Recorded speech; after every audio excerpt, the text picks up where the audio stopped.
Ciao e bentornati sul mio canale. Prepariamo i colori. Prendiamo del blu cobalto che estenderemo nella parte alta del cielo, poi prendiamo sempre del blu cobalto a cui andremo ad aggiungere del blu ceruleo per ottenere un azzurro più chiaro che stenderemo nella parte bassa verso l'orizzonte.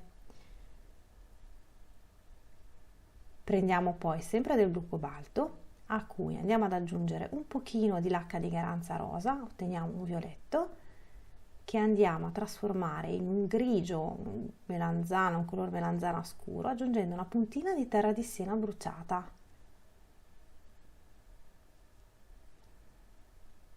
E infine prendiamo sempre del blu cobalto a cui aggiungiamo della lacca di Garanza rosa per ottenere un violetto che andremo a stendere sempre nella parte bassa del cielo verso l'orizzonte.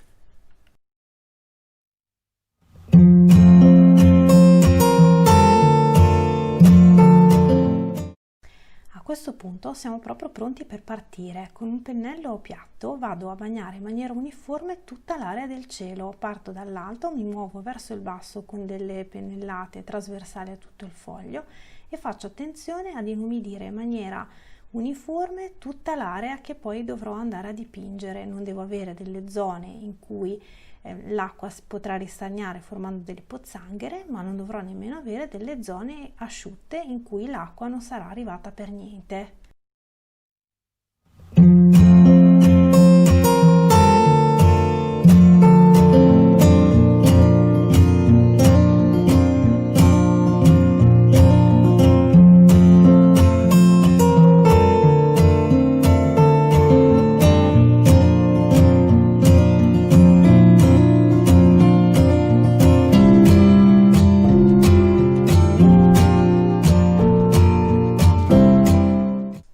A questo punto posso prendere il mio pennello rotondo numero 8, prendo il violetto che ho preparato e lo vado a stendere nella parte bassa del mio cielo, la parte che confina col prato, e lascerò degli spazi bianchi che andranno poi a creare quello che saranno le nuvole.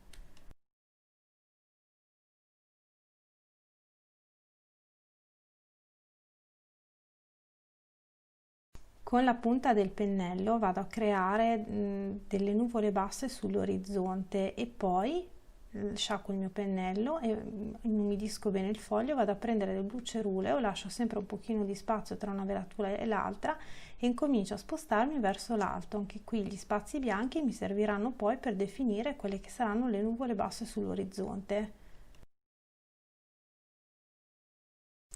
Passo adesso a del blu cobalto che vado a depositare agli angoli nella parte alta del cielo. Essendo la mia tinta più forte, praticamente mi aiuterà a creare quella che si chiama prospettiva aerea. Il cielo infatti nella parte più alta di solito è più scuro rispetto a quanto appare verso l'orizzonte e qui, come vedete, usando il pennello di lato incomincio a creare quelle che sono le forme morbide delle nuvole.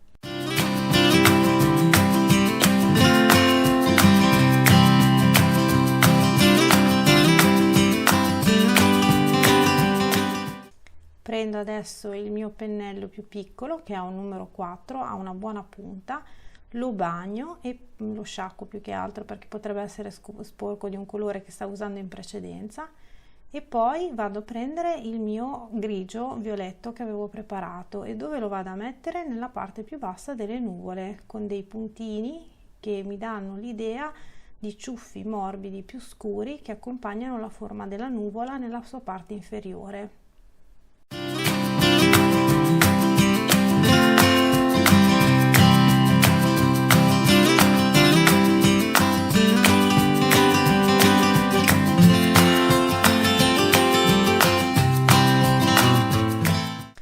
Sempre utilizzando il pennello numero 4 vado ad aggiungere delle nuvole basse sull'orizzonte.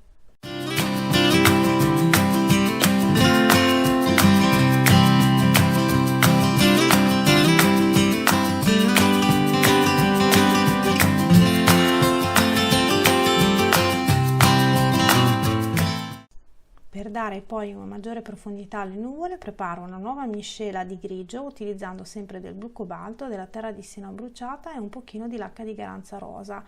Questa volta la tinta è molto più scura, la andremo ad utilizzare diluita per definire meglio la forma delle nuvole.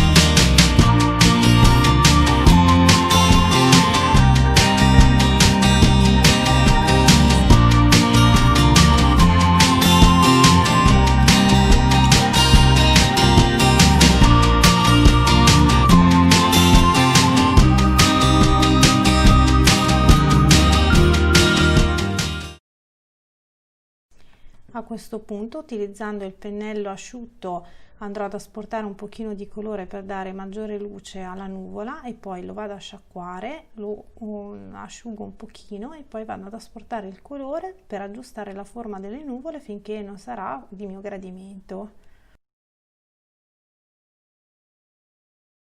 In questa fase di rifinitura andrò ad aggiungere del colore o a toglierlo laddove mi sembrerà necessario fino a che non otterrò un cielo soddisfacente.